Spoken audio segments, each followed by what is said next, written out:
Hi friends, hi masters. ముందుగా అందరికీ నా యొక్క హృదయపూర్వక నమస్కారాలు తెలియజేస్తున్నాను. స్వాధ్యాయం బుక్ రీడింగ్లో భాగంగా యోగులతో నా ఆత్మకథ పుష్పప్రకాష్ అత్యం గారిచే వ్రాయబడినటువంటి పుస్తకం నుంచి ఎంతో చక్కటి జ్ఞానాన్ని తీసుకుంటున్నాం కదా. సో మరి ఇంకా మరింత జ్ఞానాన్ని తీసుకోవటానికి అందరూ సిద్ధమేనా? ఎంచక్క రోజులో ఒక 30 నిమిషాలు స్వాధ్యాయంలో భాగంగా మన కోసం మనం కేటాయించుకొని తద్వారా ఆధ్యాత్మికంగా ఎదగాలని మనస్ఫూర్తిగా కోరుకుంటున్నాను. ధ్యానంలో ఉంటూ ఈ జ్ఞానాన్ని స్వీకరించవలసిందిగా కోరుతున్నాను. మరి చక్కగా అందరూ ఉన్న చోటనే స్థిరమైన సుఖ ఆసనంలో కూర్చోండి. వెన్నుపూసను నిటారుగా ఉంచండి.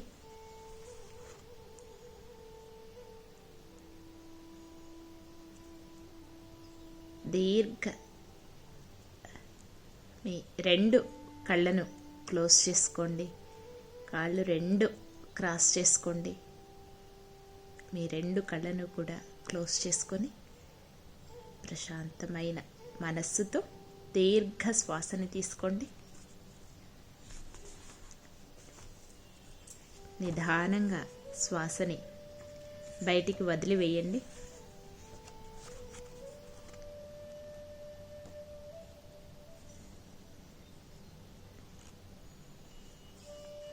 మరొక్కసారి దీర్ఘ శ్వాసని తీసుకోండి. నిదానంగా శ్వాసని బయటికి వదిలివేయండి. ఇంకొకసారి దీర్ఘ శ్వాసని తీసుకోండి. నిదానంగా శ్వాసని బయటికి వదిలివేయండి.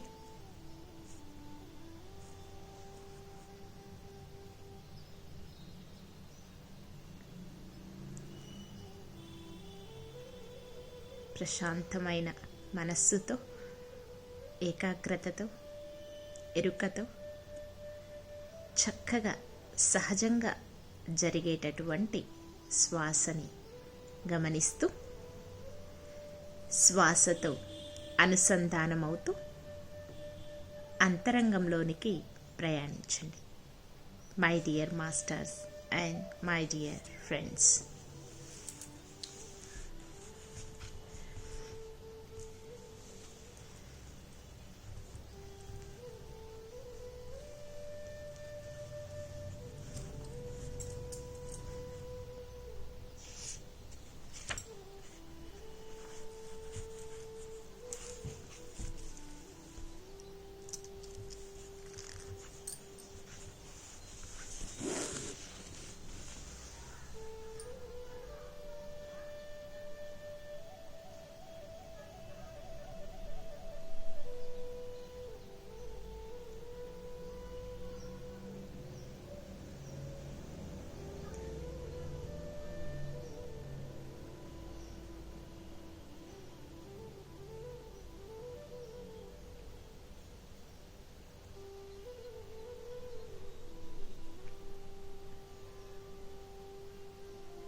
My dear masters and my dear friends, చక్కగా ధ్యానంలో ఉంటూ ఈ జ్ఞానాన్ని తీసుకోవాల్సిందిగా కోరుకుంటూ సెక్షన్ స్టార్ట్ చేస్తున్నాను.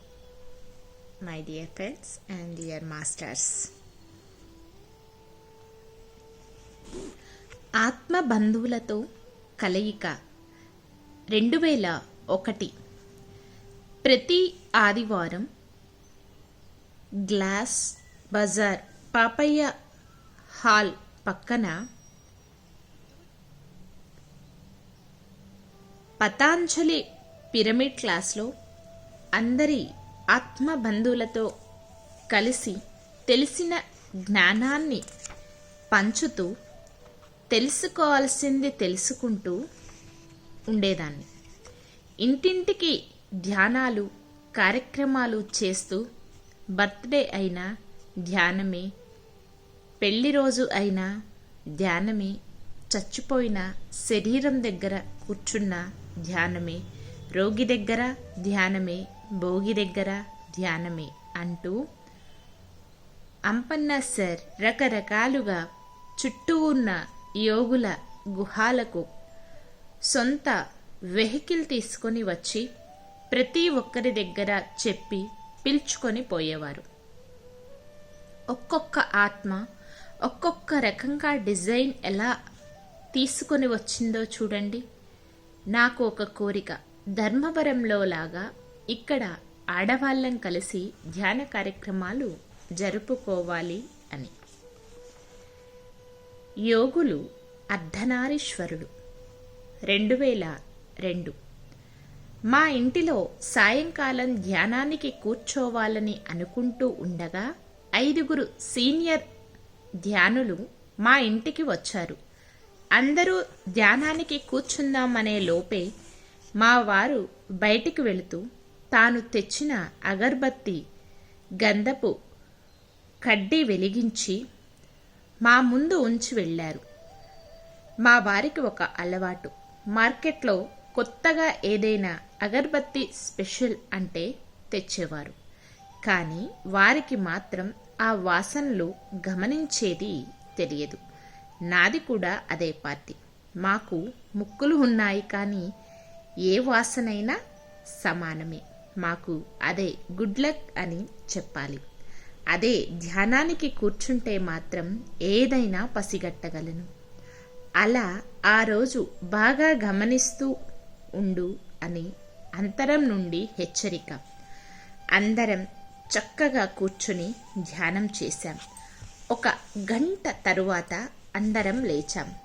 ఏంటి మేడం, మీ ఇంటిలో దేవుళ్ళ చిత్రపటాల నుంచి మీ బొట్టులోనికి ఒక తీగల కాంతి వస్తూ ఉంది అన్నారు. అవునా అని ఊరుకున్నా. అయితే ఇది చదివి మేము బాగా పూజలు చెయ్యాలి అని మాత్రం అనుకోకండి. ధ్యానం చేస్తే ఆ శక్తి మన దగ్గరికే వస్తుంది. అంటే ఒక ఆత్మకు ఎంత ఆకర్షణ శక్తి ఉందో ధ్యానం చేస్తేనే తెలుస్తుంది. ఆషామాషి కాదు. భూమికి మన పూర్ణాత్మలతో కలిసి వచ్చాము.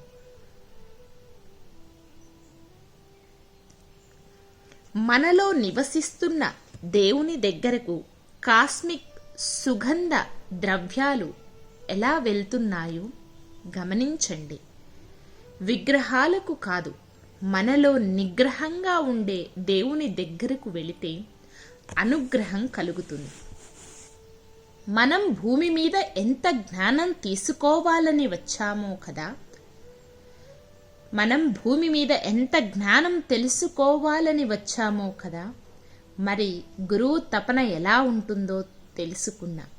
అర్ధనారీశ్వరిగా వచ్చిన స్వర్ణమాల పత్రి గారిది ఎంత అదృష్టమో కూడిన ఆనందమో కదా, ఎంత అదృష్టంతో కూడిన ఆనందమో కదా. అలా అని వారికి పూజలు చెయ్యకండి. ఆ అర్ధనారీశ్వరులుగా మనము కావాలని ధ్యానం చేస్తూ రీసెర్చ్ మొదలు పెట్టండి. మరి నాలోకి నేను నిమగ్నమవుతున్నా. ఆనందమయ లోకంలో విహరించటానికి విగ్రహంలా ఉన్న ఆలోచనను నిగ్రహంగా ఉన్న జ్ఞానం దగ్గరకు పంపితే ఆత్మ యొక్క అనుసంధానముతో ఆనందమనే అనుగ్రహాన్ని పొంది విశ్వానుగ్రహంతో విశ్వంలో ఉన్న అన్ని గ్రహాల జ్ఞానాన్ని తెలుసుకుంటూ పోతే మనం విశ్వంలో ఒక గ్రహం అని తెలుసుకుంటాము. Silver card. ధర్మవరం క్లాస్లో తిరుపతి నుంచి వచ్చిన శ్రీనివాస్ సార్ సిల్వర్ కార్డ్ గురించి చెప్పారు. నాకు ఏదైనా కొత్త విషయం తెలుసుకోవాలంటే చాలా ఇష్టం. మరుసటి రోజు తెల్లవారుజామున ధ్యానంలో నిమగ్నమై ఉన్నప్పుడు సిల్వర్ కార్డ్ అంటే ఏమిటి అని ప్రశ్నించటం జరిగింది. నేను శూన్య స్థితిలోకి వెళదాము అనుకునేలోపు నా శరీరం ఎంతో పెద్దదిగా మారి తెల్లని పలుచని వస్త్రాలు మరియు పురుషునిలా నా తలపైన పెద్ద కొప్పు చూసి చాలా అద్భుతం అనిపించింది. ఒక్కసారి పైకి చూడు అని నాకు వినిపించింది. చూడటానికి తల పైకి ఎత్తి చూశాను. యోగుల మధ్యలో ఒక మహారుషి కనిపించారు. అలా చూస్తూ ఉంటే వారి నాభి దగ్గర ఒక వెండి తీగల కనిపిస్తూ ఉంది. నిన్ను చూసుకో అని మళ్ళీ శబ్దము వినిపించింది. నా నాభి స్థానంలో ఒక సిల్వర్ తీగ మెరిసిపోతూ కనిపించింది.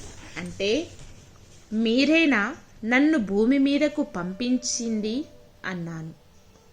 అవును, నన్ను కణ్వ మహర్షి అంటారు అని వినిపించింది. ఇంకా ఏదో అడగాలి అనుకున్నాను. అంతలో నా ముందు ఒక హోమగుండము కనిపిస్తూ దాని చుట్టూ సప్తఋషులు అందరూ చేతులతో కలిపి పట్టుకొని వేద మంత్రాలు చదువుతూ వారి చేతులలో పూలు నా పైన చల్లటం, వారు నా మోకాళ్ళ దగ్గర నిలబడి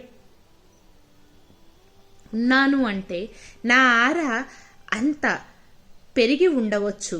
అప్పుడు నిజంగానే నా తలపైన చల్లిన చెండు పూల రేకులు పడ్డాయి. నేను బల్లి పడిందేమో అని కన్నులు తెరవబోయాను. కాదు, పువ్వులు. బాగా గమనించు, నీ ముందు జరిగే హోమం అని వినిపించింది. అలా చూస్తూ ఉంటే హోమం పైన ఒక ఎలుక, ఒక తెల్లటి గుర్రము వెళ్ళటం గమనించాను. ఏమిటి ఇలా వెళుతున్నాను అనుకుంటే, ఎలుక అంటే అజ్ఞానము, అశ్వము అంటే నీకు పరిగెత్తే వయస్సు దాటిపోయింది. నువ్వు వృద్ధాత్మ ధ్యాన సాగరములో మునిగి తేలు అని వినిపించింది. మహాత్ముల యొక్క ఆలోచనలు ఎలా తెలుపుతారో మరి ఈ అనుభవం ద్వారా తెలిసింది. అమాయకత్వం 2003. అన్నీ తెలుసుకోవాలని తపనతో భూమి మీదకు వస్తాము. ఎన్నో రకాల పూల తోటలు, పండ్లు, రకరకాలైన తోటలలో తిరిగి ఆనందవదనముతో అమాయకంగా చూస్తూ మనను మనమే మరిచిపోయినప్పుడు ప్రకృతి ఒకటిస్తుంది. షాక్, తుఫాన్, భూకంపం, సునామీలో ఇలా ఏదో ఒకటి తెచ్చి మనకు గుర్తు చేస్తుంది. ఇంకా పైకి వెళ్ళండి భూమిని విడిచి అని. అప్పుడు కూడా మనలో అమాయకత్వమే ఉండి నేను ఏదో మరిచిపోయానే అని పైకి వెళుతూ ఉంటాం భయంతో. అప్పుడు అనిపిస్తుంది ఈసారి వచ్చేటప్పుడు ఎవరైనా జ్ఞానవంతులు ఉంటే వారితో రావాలి. నాకు ఇంకా ఎక్కువ తెలుసుకునే అవకాశం వస్తుంది అని. ఇలా ప్రతిసారి రావటం, ఎంతో కొంత నేర్చుకోవటం, వెళ్ళటం, తిరిగి రావటం, ఇలా ఎన్నిసార్లు వస్తాం. అందుకే ఈసారి నేను గట్టి పట్టుపట్టి నా గురువు నాకన్నా ముందు భూమి మీదకు పోయారు, ఈసారి చాలా ఎరుకతో నా గురువు చెప్పినట్లు విని ముగించుకొని అందరికీ గుర్తు చేసి మరీ వస్తాను అని వచ్చా. చాలా ఆనందంగా నా పని ముగించా. చేసుకుంటూ మీ ఎరుకను ఆనందంగా నా పని ముగించా. చూసుకోండి మీ ఎరుకను మేల్కొలుపుతారో. ఫుట్బాల్, క్రికెట్, టెన్నిస్లను గ్రౌండ్లో చుట్టూ ఉన్న వాళ్లతో కూర్చొని బఠానీలు తింటూ ఆట చూస్తూ ఉంటారా? మీదే చాయిస్. ఇంకొక సీక్రెట్ చెప్పనా?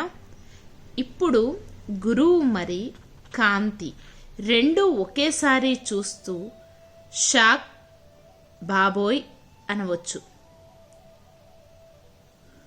నాకు మాత్రం అమాయకత్వం విడిపోయింది. అంతా నేను అవుతా ఆనందిస్తున్న ఆత్మ చైతన్య క్షేత్రంలో హాయిగా ఉండాలని చూస్తున్నా. మేడం, ధ్యానం మీకు చాలా ప్రశాంతత, ఆనందం ఇస్తూ ఉంది. మాకు ఇంకా ఏమో కావాలనిపిస్తుంది అన్నారు కొంతమంది. అప్పుడు అనిపించింది లోనించి, ఆత్మకు కూడా ఒక విద్య నేర్చుకుంటే ఇంకా ముందుకు పోవాలనే ఆశ ఉంటుంది.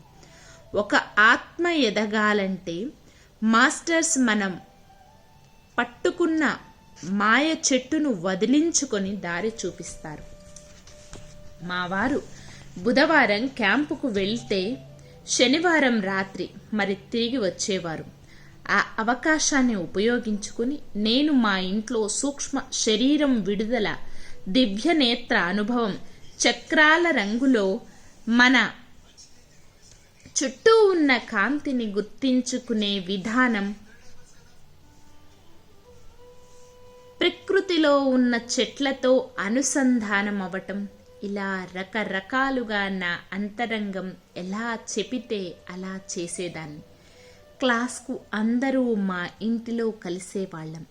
ఉదయం 10:30 నుండి సాయంకాలం 4 గంటల దాకా ఉండి అంతా ఒకటే ఏదో ఒకటి చేసుకుంటూ ఉండేవాళ్ళం. నాకు సహాయంగా ఉంటూ భాగ్య, గీత అనేవాళ్ళు. మీరు చెప్పండి, మేము అంతా చూసుకుంటాం అని ఎంతో సహకరించిన వారికి థ్యాంక్స్ చెప్తూ, అసలు నన్ను నేనే మర్చిపోయాను.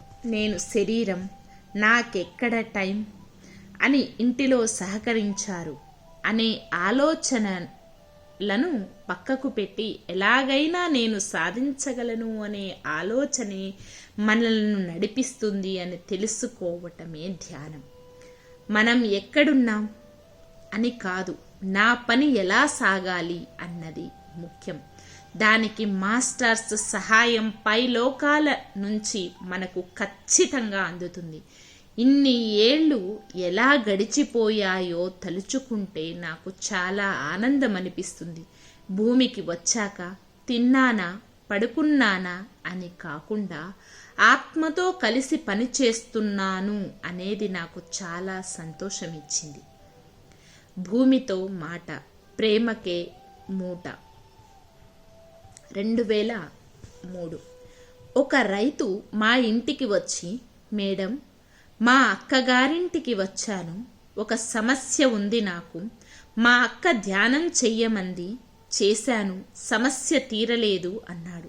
నీ సమస్య ఏమిటి అన్నాను. మేము 3 అన్నదమ్ములం. వారి పొలాల మధ్య నా పొలం ఉంది. వారి పొలాలు బాగా పండుతాయి, నా పొలం మాత్రం తక్కువగా పండుతుంది. ఏదైనా వాస్తుదోషం ఉందా అన్నాడు.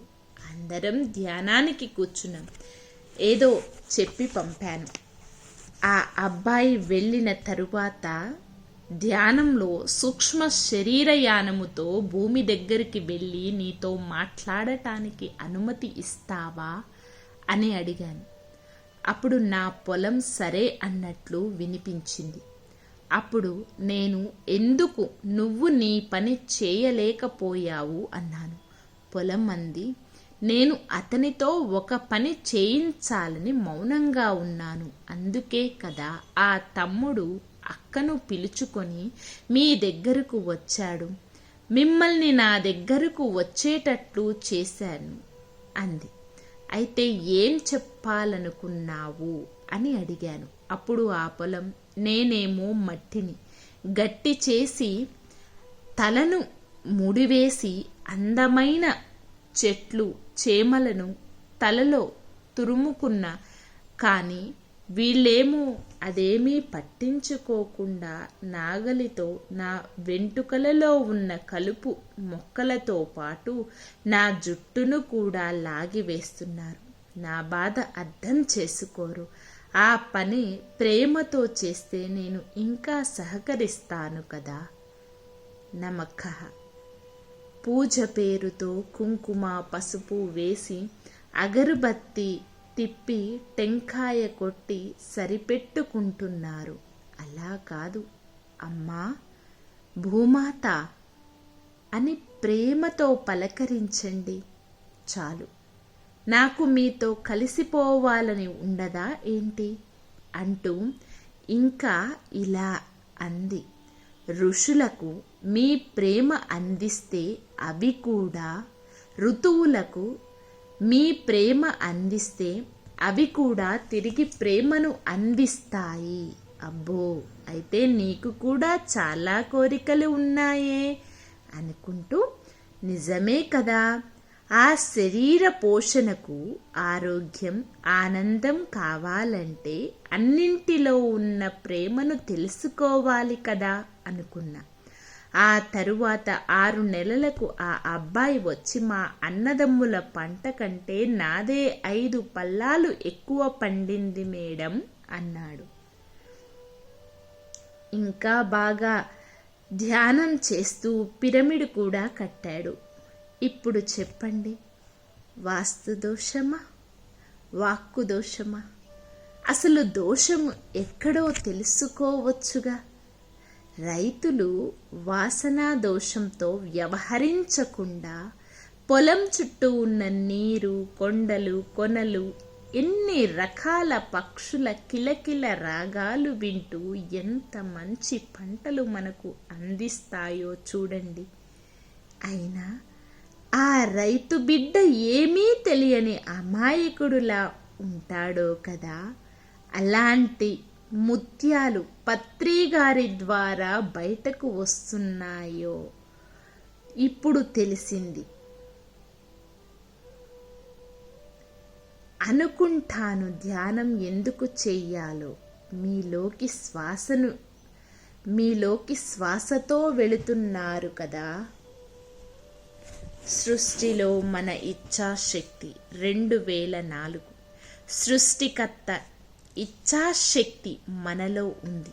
మనం భూమి మీద ఉన్నది ఇష్టంతో పని చేయటానికి. నేను చెయ్యగలను అని దృఢ సంకల్పంతో ఉంటే మన చుట్టూ ఉన్న వాతావరణంలో ఎన్నో మార్పులు చేర్పులు జరపబడతాయి. ఇలాంటివి నా జీవితంలో చాలా జరిగాయి కాబట్టి మీకు చెబుతున్నా. ఏ ఆత్మకు ఆ జ్ఞానం అవసరమో వారికి మీ స్వేచ్ఛా జ్ఞానం ఇచ్ఛాశక్తితో బలమైన సామర్థ్యంతో సహాయపడుతుంది. ప్రతిదీ విధి నిర్ణయం అనుకుంటూ ఈ జన్మను వేస్ట్ చెయ్యకుండా ఎంతో విలువైన జీవితంలో ప్రవేశించి మన ఇష్టారాజ్యంలో చేరుకున్న ఫలితాన్ని పొందవచ్చును. మనకు ముందుగా వెళ్ళే కొద్దీ నా బలం సరిపోతుంది అని ఆలోచన రావచ్చు. కానీ మనమే సృష్టికర్త అయినప్పుడు అడ్డంకులకు భయపడవలసిన పని లేదు. ఒక సెలయేరు పారుతూ వేగంగా వెళుతున్నప్పుడు దానికి ఒక పెద్ద రాయి అడ్డు వస్తే కూడా తన ప్రవాహం ఆ ప్రక్కన దారి చేసుకొని తన దారిని తాను ఎలా వెళుతుందో అలా మనం సాగిపోవాలి. అలాగే ఒక కొత్త సామ్రాజ్యం చూడబోతామేమో అనే ఆలోచనతో వెళుతూ ఉండాలి. మనలో ఆలోచనలు చాలా చెలరేగుతూ ఉంటాయి. వేచి ఉండటం నేర్చుకుంటూ ఇచ్ఛాశక్తితో ఏకీభవించినట్లు అనుకుంటూ ఆ ఉన్నత ప్రవాహంలో ఉన్నట్లు అయితే భౌతికంగా మంచిగా ఉంటూ ఎంతో ఆనందాన్ని ఫీల్ అవుతాము. విశ్రాంతిగా ఉంటే నిశ్శబ్దంలో పూర్ణాత్మ ఈ శరీరముతో ఉండి తేలికగా పని చేయించగలుగుతుంది. మనం చెయ్యవలసిందల్లా ఎప్పుడూ ఉత్సాహంగా ఉండటమే. అలా ఉంటూ మనకు మనంగా స్వర్గాన్ని సృష్టించుకునే అవకాశాలు చాలా ఉన్నాయి. మన ఇష్టాల రాజ్యములో మనదే ఆధిపత్యం అవుతుంది. నేను పూర్ణాత్మను అని మనోఫలకం పైన బాగా ముద్రపడిపోవాలంటే ధ్యానం చేస్తూ సహజ స్థితిలో ఉండిపోవాలి. అంతే. ఎదుటి వారికి మన మాటలు ప్రేమ తరంగాలుగా వెళ్ళాలి. మన మాటలలో మాధుర్యం ఉండాలి. మనకు మనమే మనలోని జ్ఞాన తరంగాలు ఎలా పంపాలో తెలుసుకోవాలి. చుట్టూ ఎంతమంది ఉన్నా మనలో ఉన్న ప్రశాంతతలో నేను ఎలా ఉన్నాను అని మన ముందు ఒక అద్దం ఉంచుకొని మన ప్రతిబింబాన్ని చూసుకుంటూ ఉంటే మనలో మనకే తెలియని ఆలోచనలే కాక చుట్టూరా ఉన్న వాటిని పసికట్టి గ్రహించగలం. ఆ గుణం కూడా ఇంద్రియ గుణమే. ఆ బహుమతే కాగా అణువు అణువులో ఉంటున్న ఆత్మ చైతన్య శక్తి ప్రకృతి మొత్తం పట్ల స్పందించే గుణం కూడా మనకు లభిస్తుందని అనుభవపూర్వకముగా చెబుతున్నాను. ఇంకా మనతో పాటు వచ్చిన ఆత్మల మనస్సుకు ఎలాంటి ఇబ్బంది కలిగించకుండా లోన ఉన్న జ్ఞాన వీచికలు వెదజల్లే మాటలలో కూడా మనమై ఉంటుంది. జ్ఞాన వీచికలు వెదజల్లే మాటలలో కూడా వినయమే ఉంటుంది. ఒక్కొక్కసారి అవసరం అనిపిస్తే గాయపరిచేలా కూడా మన మాటలు ఉండాలి. ఒక పూర్ణాత్మ సత్యం పలికితే కూడా అజ్ఞానం వైపు ఉన్నవారు జ్ఞానం వైపుకి మరలే అవకాశం ఉంది. మన జీవితాలలో ఎన్ని అడ్డంకులు వచ్చినా ఎదురు తిరిగి పోరాడాల్సిన అవసరం కూడా ఉంది. విశ్వం మనకు వ్యతిరేకంగా ఉందని అనిపించినా విశ్వంలో ఎప్పుడూ వ్యతిరేకత ఉండదు. అది మన తోటి కలిసి పనిచేస్తుంది అని తెలుసుకొని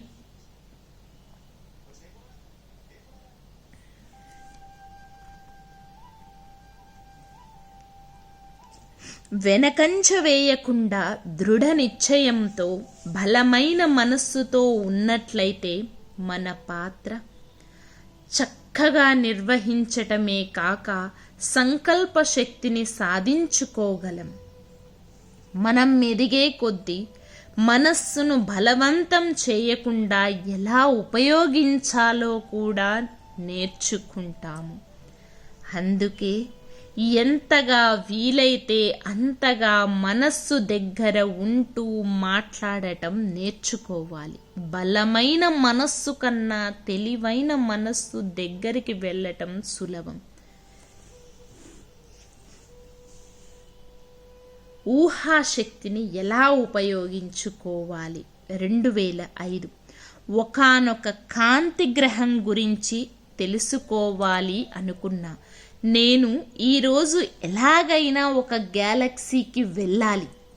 అది ఎలా ఉంటుందో అది మాత్రం తెలియదు అని 1997లో అప్పటిలో ఊహించుకున్నా. అక్కడ నాకు తెలిసిన ఒక కాంతి శరీరం, అది ఒక రకంగా కనిపించింది. మీ వర్క్ ఏమిటి అన్నాను. మీ వర్క్ నా వర్క్ అన్నారు. చెప్పేది నేనే, చేయించేది నేనే, భూమి మీద అందరూ వర్క్ చేసే వాళ్ళమే అంది ఆ పూర్ణ కాంతి. అక్కడ అంతా ఎలక్ట్రికల్ బల్బులతో ఉన్నటువంటి కాంతులే రీసెర్చ్ చేస్తూ ఉన్నారు.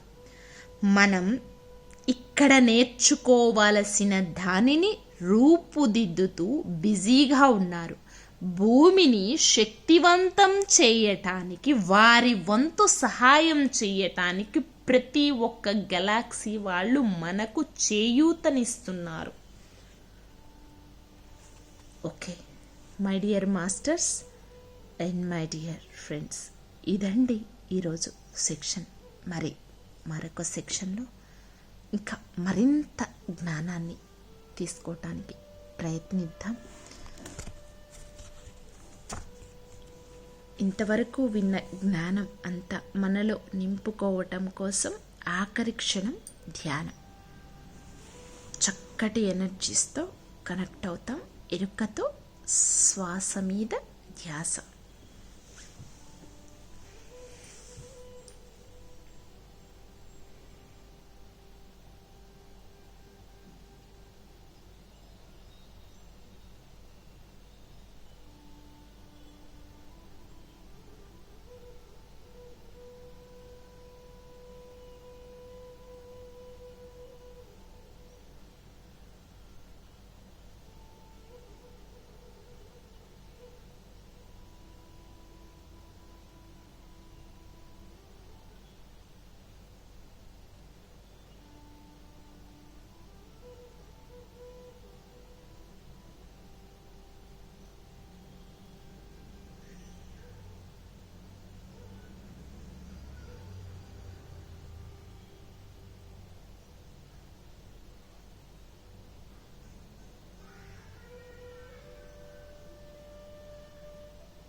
Okay my dear masters and dear friends, ధ్యానం కంటిన్యూ చేసేవాళ్ళు చేయండి.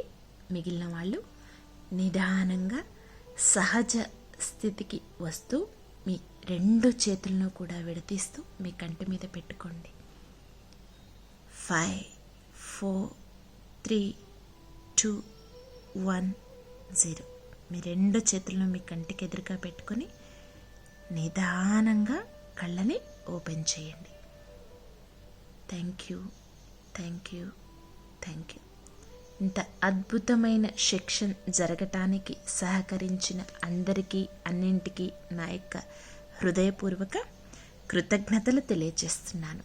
Thank you everyone, love you everyone, thank you to all, love you to all. Thank you universe, love you universe. Thank you, thank you, thank you. Survey జన సుఖినో భవంతు. మరొక సెక్షన్లో మళ్ళీ కలుసుకుందాం. Thank you.